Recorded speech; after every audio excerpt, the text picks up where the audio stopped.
Soberano Señor y Padre nuestro, te agradecemos por lo bueno que eres. Una vez más presentamos delante de ti los diezmos y ofrendas de esta semana.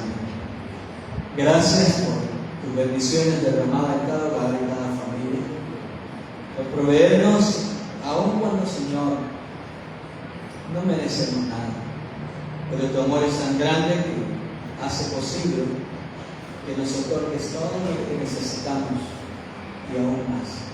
Te agradecemos y lo entregamos en esta mañana delante de ti para la gloria de tu nombre. En Cristo Jesús. Amén.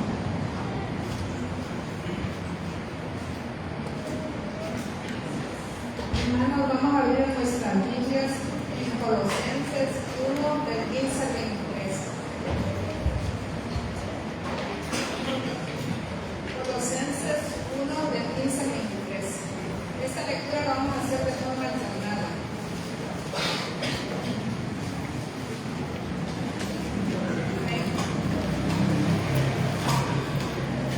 Es la imagen del Dios invisible, del primogénito de toda creación. En él fueron creadas todas las cosas, que hay en el cielo, que hay en la tierra, visibles e invisibles, sean tronos, sean dominios, sean principados, sean potestades, todo creado por él y para él. Y Él es antes de todas las cosas, y todas las cosas en Él subsisten. Y Él es la cabeza del cuerpo de la iglesia, el que es el Espíritu, el primogénito de los muertos, para que todo tenga la presencia. Por cuanto agradó al Padre que en Él habitase toda plenitud. Por medio de él reconciliarnos con todas las cosas, sea la que está en la tierra como la que está en el cielo, haciendo la paz mediante la sangre de Cristo. Y a vosotros también, que erais en otro tiempo extraños y enemigos en vuestra mente, haciendo malas obras, ahora os ha reconciliado. En su cuerpo de carne, por medio La de la muerte que va a regresar a la mancha y incorruptibles delante de él. Todos, si en siempre verdad permanecéis fundados firmes en la fe, y sin moverlo de la esperanza del Evangelio, que habéis oído, cuál es la idea de la creación, cada uno de cielo, cuál por favor de Cristo. tenemos otro tiempo de alabanza.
Jesús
Silence.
Pueden sentarse, hermanos, hermanas. Vamos a ir a la carta de Colosenses. Por favor, abran su Biblia y manténganla aquí abierta. Colosenses capítulo 1, los versos 15 al verso 23. El domingo pasado por la tarde comenzamos esta carta y mencioné que la carta escrita a los colosenses, una de las cosas es de que Pablo no fundó la iglesia de Colosa, pero tenía comunicación con ella a través de los líderes que estaban al frente de la congregación, entre ellos Epafras. Este trajo noticias de la situación de la iglesia. Y bueno, basado en la noticia que Epafras trae, Pablo va a escribir esta cartita. Les mencionaba de que lamentablemente en Colosa, las iglesias en Colosa, se han estado filtrando por lo menos 3 diferentes tipos de doctrinas que están amenazando la vida espiritual, la unidad de la congregación. Y los problemas del primer siglo en cuanto a esto, uno era lo que se le llamó el gnosticismo, que era una mezcla de filosofía, religión y un montón de cosas. Y esas personas, en su doctrina, una variedad de doctrinas que ellos tenían, en realidad atentaba sobre la doctrina de Jesús, la deidad principalmente y su humanidad, y todo lo que el cristianismo, la iglesia, conocía y creía sobre Jesús. Otros grupos que estaban filtrándose eran los que ya vimos en Gálatas, los judaizantes, judíos convertidos al cristianismo, pero que consideraban que deberían seguir practicando las normas y leyes del Antiguo Testamento, como la circuncisión, guardar las fiestas y algunos asuntos de comida. Pero también estaban las religiones de misterio. Esas provenían 100% del paganismo, que existían muchísimas.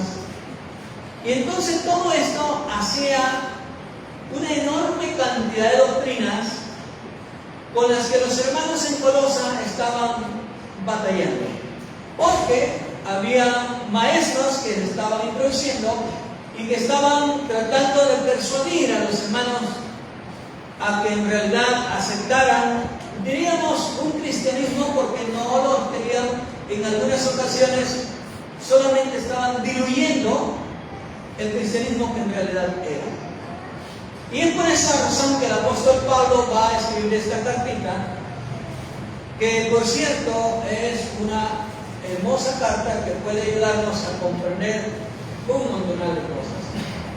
Entonces en esta ocasión nos toca el verso 15 al verso 23, que precisamente del verso 15 al 20 algunos han considerado que es un himno, al igual como en Filipenses capítulo 2, versos 5 al 11, consideran que este es un himno y que el apóstol Pablo, una vez más, al estar escribiendo, considera que este himno encaja perfectamente para lo que viene diciendo y lo pone ahí.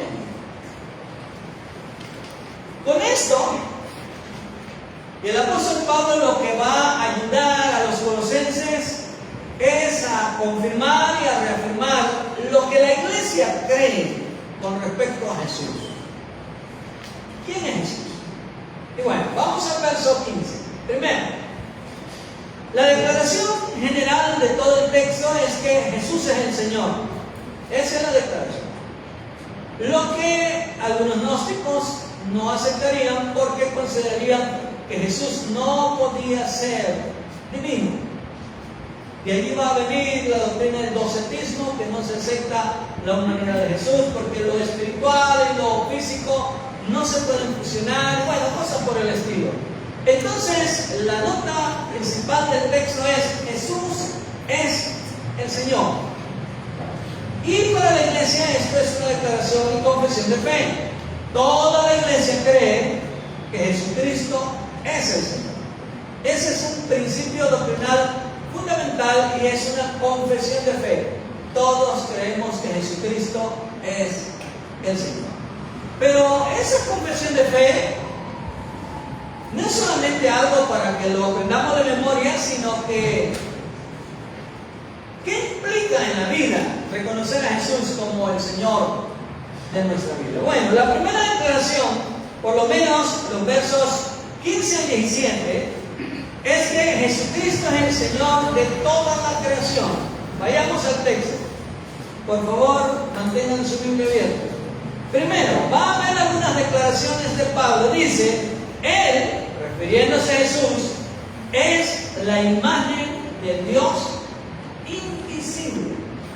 Escucha bien esta frase. Jesús es la imagen de Dios invisible. Si usted lee San Juan capítulo 1, verso 18, dice Juan: a Dios nadie le vio jamás. El unigénito Hijo de Dios, que estaba en el seno del Padre, Él le ha dado a conocer. ¿Cómo conocemos al Padre y cómo sabemos sobre el Padre? Es en la persona de Jesús. Y aquí es donde Pablo va a hablar. Dado que Jesús se encarnó, se humanó, entonces a través de este acto tan impresionante, Dios se nos revela. Dios se nos manifiesta en la persona de Jesús. Nosotros no tendríamos ninguna idea de Dios. Nosotros no sabríamos, dado que Dios es espíritu, nosotros no tendríamos idea de quién realmente es Dios, sino hasta que Jesús vino y se nos manifestó. Ahora, cuando se dice que Él es la imagen del Dios invisible, tampoco es una referencia a la humanidad de Jesús. Es decir, al igual en la imagen física de Jesús, ahí estamos viendo al Padre. No. Es una referencia que Dios se manifestó a los humanos y en la persona de Jesús tenemos un conocimiento de quién es Dios. Lo que Jesús manifestó y reveló a la humanidad, a los seres humanos, es la realidad de Dios. Por lo tanto, ese Dios oculto, desconocido en el Antiguo Testamento y que solamente se tenían ciertas ideas de Él, ahora se ha dado a conocer. Por lo tanto, Él es la imagen de Dios. Otros han dicho que esta imagen se fusiona muy bien. Jesús es la imagen de Dios para nosotros, pero también Jesús es la imagen del hombre que Dios espera que nosotros seamos. ¿Se acuerdan de Génesis 1:26? Dios nos creó a su imagen y conforme a su semejanza. Pero el pecado entró y desfiguró esa imagen. Jesús como hombre es el hombre, la imagen perfecta que Dios espera que nosotros seamos. Por esa razón en Salmos 8, cuando interpreta el Salmos 8, el libro del escritor a los Hebreos lo aplica a Jesús. Y dice que fue hecho un poco menor que los ángeles. Es decir, cuando se humanó Jesús, fue hecho un poco menor a los ángeles, atribuyéndole que en él está el verdadero hombre, el hombre perfecto. Entonces, si queremos conocer a Dios, lo conocemos a través de Jesús. Y si queremos saber cómo debemos ser los humanos, tenemos que ver a Jesús. Él es la imagen perfecta de Dios para nosotros y de nosotros para Dios. Esa es la primera declaración. Sigue el versículo. Espero de que lo sigan. Verso 15, la siguiente frase. El primogénito de toda la creación. El término primogénito podría dar algunos problemas, porque cuando nosotros decimos primogénito o escuchamos la palabra primogénito, hacemos referencia al primero. ¿Quién es aquí el primer hijo? El primero, los que nacieron primero, los primogénitos. Bueno, nosotros pensamos es el primero y de ahí siguen los demás. El término en esta ocasión que Pablo usa sobre la primogenitura de Jesús no tiene que ver en ese sentido. De lo contrario, si nosotros decimos que Él es el primogénito, indica entonces que Jesús tendría un inicio, que Jesús tendría realmente un punto de inicio. Y no es así. De aquí partió la teología del famoso arrianismo del siglo III para hacer creer que Jesús no era Dios. Porque como era el primogénito, significaba entonces que Él era alguien que Dios había creado en algún punto de la historia. Pero cuando se habla de primogenitura, en este sentido, se está hablando de soberanía, de alguien que está por encima de Él. No se está refiriendo en esta ocasión al sentido cronológico de decir, bueno, es el primero de todos los demás. No, Él es el primogénito de toda la creación porque Él es el que está por encima de todo lo creado. Entonces, declaración 1, Jesús es el Señor de la creación porque Él es la imagen misma del Dios invisible. Él es el primogénito de toda la creación. Versículo 16. Vaya al verso 16. Y Él es antes de todas las cosas. ¿Se acuerdan de Juan 1:1? En el principio era el verbo era con Dios y el verbo era Dios. La expresión el verbo era con Dios significa que antes que el verbo se humane, Juan 1:14, ya existía con el Padre. Y eso es lo que está diciendo Pablo. Él era el creador de todas las cosas. Él es el que creó el mundo. Juan 1:3 dice que todas las cosas fueron creadas por Él. Y sin Él, nada de lo que ha sido hecho fue hecho. Por lo tanto, Jesús no solamente es el primogénito, sino el creador de todo. Él es el que creó el mundo y todo lo que existe, el mundo material y el mundo espiritual, todo lo que nosotros conocemos de la creación. Él es el que le dio origen. Por Él fueron creadas todas las cosas. En el verso 17, siga el verso 17, dice, y Él es antes de todas las cosas, y todas las cosas por Él subsisten. Al decir que Él es antes, le hablamos y sabemos de que se habla de la preexistencia de Jesús. Antes de que todo esto existiera, Jesús ya era. Él ya estaba. Él es el que le dio origen a todo lo que nosotros conocemos. A la creación de las cosas materiales como espirituales. A la creación de los humanos, a la creación de los animales, de todo lo que hay. Él es el que creó el mundo y Él es, dice Pablo, el que lo sostiene, el que le da el mantenimiento, el que hace posible que todo este mundo funcione razón por la cual nuestra vida todavía funciona. Dice Pablo allá en Hechos, en su discurso allá en Atenas, porque en Él somos y en Él nos movemos. Todo depende de Él. Por lo tanto, Él es el Señor de la creación. Esto debería llevarle a los colosenses a confirmar de que Jesús no es como los gnósticos dicen que es uno entre los muchos que han aparecido de las deidades. No, Él es el único.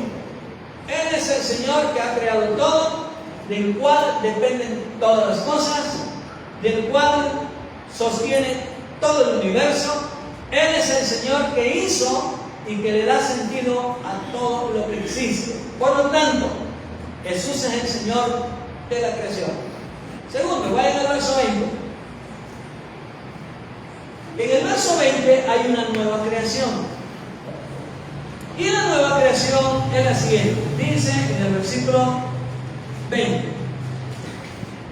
y por medio de él reconciliar consigo todas las cosas, las que están en la tierra como las que están en los cielos, haciendo la paz mediante la sangre de su cruz. Verso 21. Permítanme, estoy en el verso 18. Y él es la cabeza del cuerpo, que es la iglesia. Esta es la nueva creación. La primera creación es el mundo entero, todo lo que existe. Es Jesús el Señor y el creador de todo.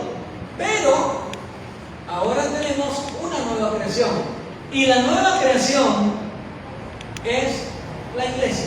Esta es una nueva creación. Este es un nuevo pueblo. ¿Y qué dice? Bueno, Jesús es la cabeza de la iglesia. Este es otro término muy importante porque tiene que ver precisamente con el hecho de que la iglesia no depende de nadie en particular, de una persona humana. Depende de Jesús 100%. Él es el que le da origen a la iglesia. Él fue el que vino y creó la iglesia. Así como creó el mundo en el principio, en Génesis 1, ahora, a través de su muerte en la cruz, ha venido y ha creado una nueva creación. Ha hecho una nueva creación. Y esa nueva creación se denomina iglesia. Es el nuevo pueblo de Dios. Bueno, por lo tanto, Él es la cabeza. Por lo tanto, Él es autoridad. Él es el que tiene el dominio. Él es el que tiene el control de la iglesia. No existe un ser humano que gobierne la iglesia. La iglesia es Jesús. No solamente Él la creó a través de su muerte, sino que Él la sustenta, Él la cuida, Él la protege. Y déjenme decirle que en los 21 siglos de historia de la iglesia, en medio de tantas persecuciones que la iglesia ha enfrentado, en medio de tantos problemas de cismas, rupturas, divisiones y un montonal de broncas que la iglesia ha tenido en su historia, todavía la iglesia permanece. Todavía la iglesia no se extermina, porque la iglesia no es de alguien en particular, de alguna persona, de una institución o de alguien que tenga el dominio sobre ella. No, la iglesia le pertenece a Jesús. Y como Él es la cabeza de la iglesia, es por eso que Él la cuida y la sostiene. No se perderá. Hay ocasiones que hay congregaciones locales que se han desaparecido de la historia. Pero la iglesia como tal en este mundo no se va a extinguir. Aún en medio de sus persecuciones, aún en medio de sus problemas, aún en medio de lo que pudiera suceder en el contexto de una iglesia, no la van a poder destruir, porque el dueño es Jesús. Y Él es el que la cuida. Y por esa razón es de que en el Nuevo Testamento se va a hablar, Pablo va a hablar muy fuerte en contra de aquellos que la atacan, que están tratando de dividirla. en contra de aquellos que tienden a ponerse en contra de la iglesia y a querer exterminarla. En realidad es un esfuerzo inútil, porque no pelearán en contra de la iglesia, sino en contra de su amo y Señor, que es Jesús. Jesús es el principio de la iglesia. El mismo versículo que sigue dice, el verso 18, la otra parte, el que es el principio, es decir, el origen. Esto es Génesis. Génesis 1 y Juan 1, principio, origen. Significa que Él es el origen de la iglesia, de donde brotó. No nació la iglesia, y por cierto, la iglesia no es una institución que alguien haya formado por allí. La iglesia tiene su origen en Dios, a través de Jesús, de ninguna otra forma. ¿Y cómo se dio un origen a esta iglesia, a esta nueva creación? La frase que sigue, el primogénito de entre los muertos. Otra vez la palabra primogénito, el primogénito de entre los muertos. Ustedes saben que el evento que vino a darle trascendencia a todo lo que Jesús predicó y enseñó fue su resurrección. La resurrección de Jesús viene a confirmar todo lo dicho, todo lo predicado, todo lo enseñado, y viene a darle valor a todo lo que se había dicho en cuanto a la iglesia. Por lo tanto, Él es el primogénito de entre los muertos. Significa entonces que cuando Él se levanta entre los muertos, entonces la iglesia nace.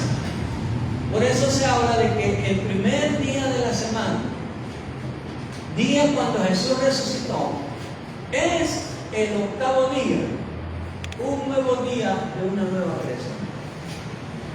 Es una etapa nueva en la historia de la humanidad y en la historia de la salvación. La iglesia, hermanos, es algo tan importante para Dios que Jesucristo estuvo dispuesto a morir por ella. Que Él estuvo dispuesto a dar su vida por la iglesia.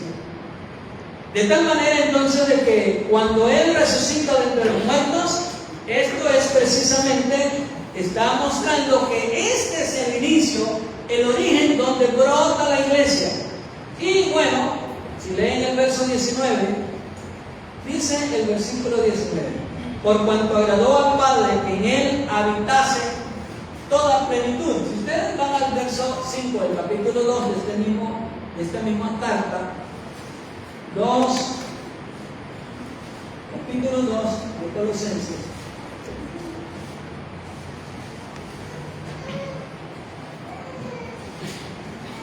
verso 9, 2:9 de Colosenses. Mire, es una conexión con el versículo que acabamos de leer, y aquí dice de manera literal, porque en Él habita corporalmente toda la plenitud de la deidad.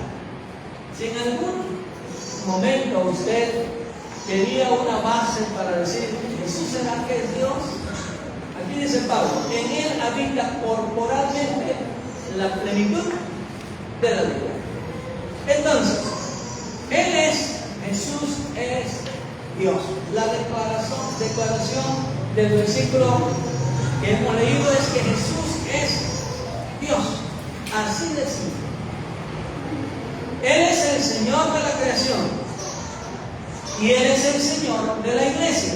Por lo tanto, la creación debe adorar a ese Señor, y también la iglesia debe adorar a su Señor. No le pertenece a nadie más. Pero si nosotros llegamos y concluimos allí, tenemos una buena confesión de fe, es verdad. Jesús es el creador de todo, excelente. Jesús es el dueño de la iglesia, perfecto. Pero, versículo 21 al verso 23, entendemos que Jesús es el Señor del creyente, de la persona, de todo ser humano. Miren, vamos a leer este versículo. Y a vosotros también que erais en otro tiempo extraños y enemigos en vuestra mente, haciendo malas obras, ahora os ha reconciliado a través de Jesús somos reconciliados en su cuerpo de carne, es decir, en su humanidad, por medio de la muerte, para presentaros santos y sin mancha e irreprensibles delante de Él, si en verdad permanecéis fundados y firmes en la fe, sin moveros de la esperanza del Evangelio que habéis oído, el cual se predica en toda la creación que está debajo del cielo, el cual yo, Pablo, fui hecho ministro. Por lo tanto, ese Dios, Jesús, que creó el mundo entero, que lo cuida, lo sostiene, le da todo su mantenimiento, es el mismo Señor que creó la iglesia y entonces también la cuida, la protege, la sostiene, le ha dado al Espíritu Santo para que pueda permanecer en este mundo. Pero también es el Señor del creyente. ¿Cómo llegamos a reconocer a Jesús como Señor? Porque Él nos ha reconciliado. A través de su muerte, ahora nosotros, que éramos extranjeros, en el sentido de que vivíamos sin Dios, Él a través de Jesús, de su muerte, nos ha hecho aceptos y ahora somos parte de la iglesia. Pero, ¿para qué? Nos reconcilió y ahora felices de la vida, Jesús es mi Señor, estoy tranquilo, ya estoy listo para irme al cielo. Mire, Pablo dice que si bien es cierto hemos sido reconciliados, pero tiene un propósito. Si ustedes van precisamente en el versículo 22, la última parte dice, para presentarnos santos y sin mancha e irreprensibles. Más bien esas tres palabras: santos, sin mancha e irreprensibles.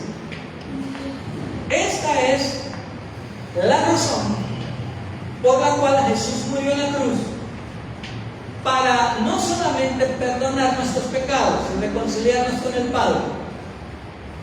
El propósito de que Jesús sea mi Señor es que en esa relación con ese Señor, mi vida pueda dar una vida de santidad, santos, sin mancha e irreprensibles. Tal vez los términos sean bastante fuertes y usted diga, pero ¿será posible? Yo santo, yo sin mancha, yo irreprensible. Bueno, busque otros términos sinónimos a esto, pero en pocas palabras, el apóstol Pablo está diciendo, si Jesús es tu Señor, la evidencia es una vida transformada. Ninguna persona que proclama a Jesucristo como Señor puede vivir en contra de ese Señor. Jesús lo dijo de esta manera en Lucas: ¿por qué me llamáis Señor, Señor, y no hacéis lo que yo les mando? Llamar a Jesús Señor y vivir en contra de lo que Él enseña es completamente una contradicción. La vida en santidad es la norma de aquellos que reconocen a Jesús como Señor y Salvador de su propia vida. Por lo tanto, el texto tiene tres declaraciones de fe. Jesús es el Creador, Jesús es el Señor de toda la creación, Jesús es el Señor de la iglesia, y qué bueno, porque si alguno de nosotros fuera dueño de la iglesia, no sé, nosotros somos muy malos para ser dueños, claro. No nos gustaría un montonal de cosas y nos correríamos a cualquiera. Pero como Él es el dueño, Él tiene una vida diferente como dueño. Tercero, Jesús es el dueño de nuestra propia vida. Él es el dueño del mundo, de la creación. De Jehová es la tierra y su plenitud, del mundo de la vida. Él es el dueño de todo. Ahora, todo el mundo debería reconocer a Jesús como Señor. Todo el mundo. Pero la realidad es de que no todo el mundo lo recibe. Si ustedes leyeron y leen Filipenses capítulo 2, dice Pablo, en ese himno, cuando está terminando, dice que al final del tiempo, toda rodilla se doblará y toda lengua confesará que Jesucristo es el Señor, para la gloria de Dios Padre. Bien, no está diciendo que al final de los tiempos todos se van a convertir y todos van a llegar delante de Dios y lo van a reconocer como Señor. No.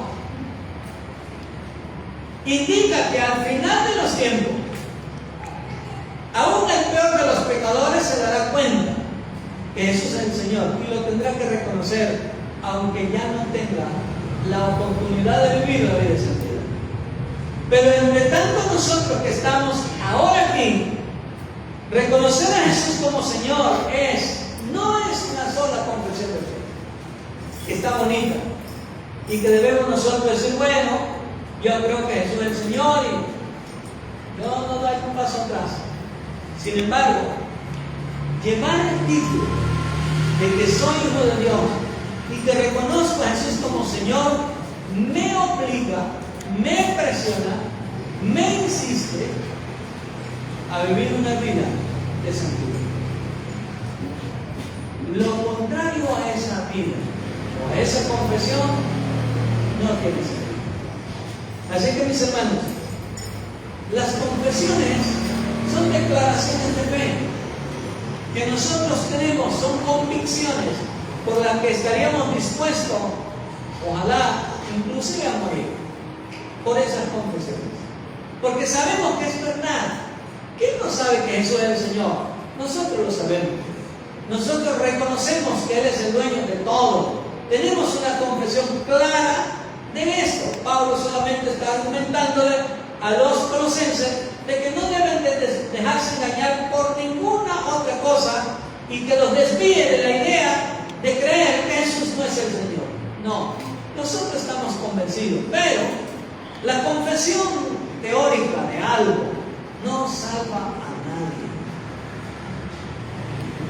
El conocimiento doctrinal, intelectual de una doctrina, por más que usted la conozca, no salva a nadie.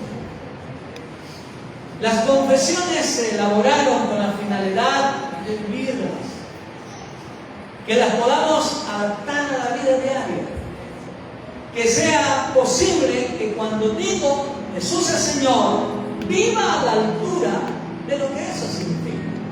Y Pablo lo que está diciendo es, si Jesús es mi Señor, el resultado es que debería llevarme a una vida, otra vez, santa, sin mancha e irreprensible. Y estas son las cosas que nosotros debemos ahora confrontarnos con estas declaraciones. Si Jesús es mi Señor, ¿estoy viviendo a la altura de lo que eso significa? ¿Vivo en realidad a la altura de esa confesión de fe? Él es mi dueño, porque Señor eso significa. Él es mi dueño, Él es mi amo, Él es mi todo, como cantamos. A Él le debo todo. Por lo tanto, mi obediencia, mi entrega, mi dedicación, mi adoración, mi servicio, todo lo que soy, todo lo que hago es a Él, porque Él es el que lo da. Él es mi Señor y yo rindo todo a Él. Ese estilo de vida y dedicación va a resultar en una vida santa, en una vida sin mancha, en una vida donde el pecado ya no tenga nada que ver con nosotros. Mis hermanos y hermanas, hagamos que esta confesión de fe, Jesús es el Señor, sea la realidad de todos los días en nuestra vida. Lo vivamos. Hagamos que podamos en todo obedecer a nuestro Señor. Porque a quien obedezcamos, Él es nuestro Señor. Ya sea Jesús o ya sea el pecado. Pónganse aquí.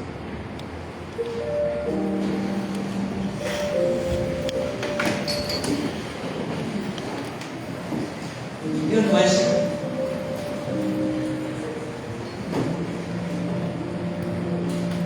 el precio pagado en la cruz por nosotros ha sido alto. posiblemente no valorado por muchos de nosotros. Y al no entender y valorar lo que hiciste en la cruz, difícilmente lo podremos vivir. Señor, en esta hora ayúdanos a entender que tú tienes autoridad sobre nosotros. Que si bien es cierto, no eres un Señor y un dueño que nos obligue, que nos presione, pero es un amo amoroso que busca llevarnos a una vida de santidad. Señor, ayúdanos a entender el alto grado de valor que tiene la cruz de Jesús para nosotros. Ayúdanos a comprender que confesarte como Señor no es decir palabras solamente, es vida. Es vida entregada, es vida dedicada, es una vida sometida a tu voluntad en cada momento. Enséñanos a vivir así, de tal manera, oh Dios, que nadie nos separe de tu amor, a través de Jesucristo, nuestro Señor Dios. Amén. Pueden sentarse, hermanos.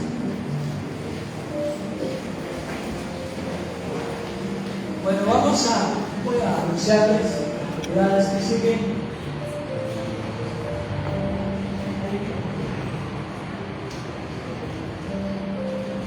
Bueno, el martes tenemos en nuestro grupo de pacto con el MNI en la casa de la semana Adriana Orilla, a las 6 de la tarde. Les esperamos, hermanas.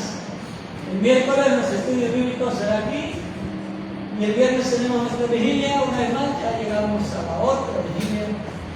No sé por qué vamos tan rápido, pero llegamos. Bueno, este miércoles comienza, hermanas, la escuelita bíblica.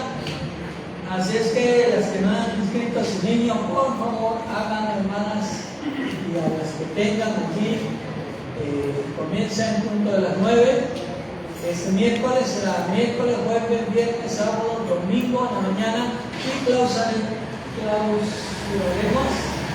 en la tarde del domingo. Así es que, por favor, si tienen algunos otros invitados que no han inscrito, háganlo con nuestras hermanas, hermana Rocío, hermana Conita, para que podamos tener. Tenemos la meta de 70 niños, no sé cuánto vayan, en realidad, no tengo idea, pero si usted no ha inscrito a sus niños, por favor, háganlo. Tenemos material para 70 niños. Ya está comprado el material para poder proveer. Así es que les invitamos para que puedan traer a sus niños desde este miércoles a las 9 de la mañana. Y al rato a las 6 tenemos el culto que dirige JNI, un énfasis del 9 de julio que tiene que ver con los ministerios. Así es que les invitamos para al rato a las 6 de la tarde en nuestro culto. Que Dios les bendiga, mis hermanos, que la paz del Señor sea con ustedes. ¿Alguna visa? No se vayan todavía.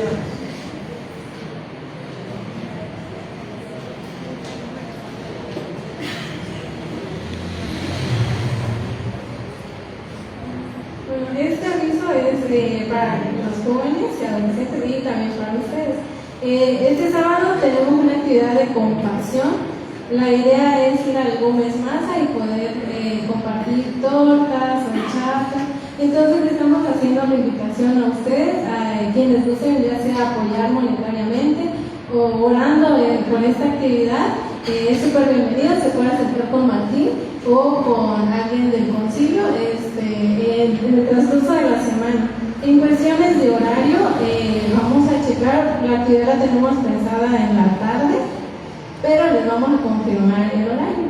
Así que para que estén pendientes en nuestra WhatsApp, vamos a estar enviando el horario y por si ocupamos también de más ayuda.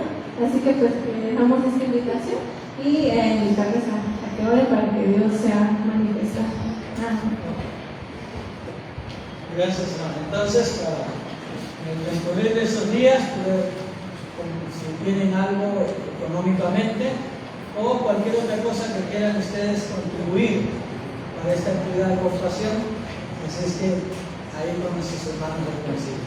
Bueno, entonces, que Dios bendiga, nos vemos a las 6 y esperamos al Señor que tengan una buena tarde.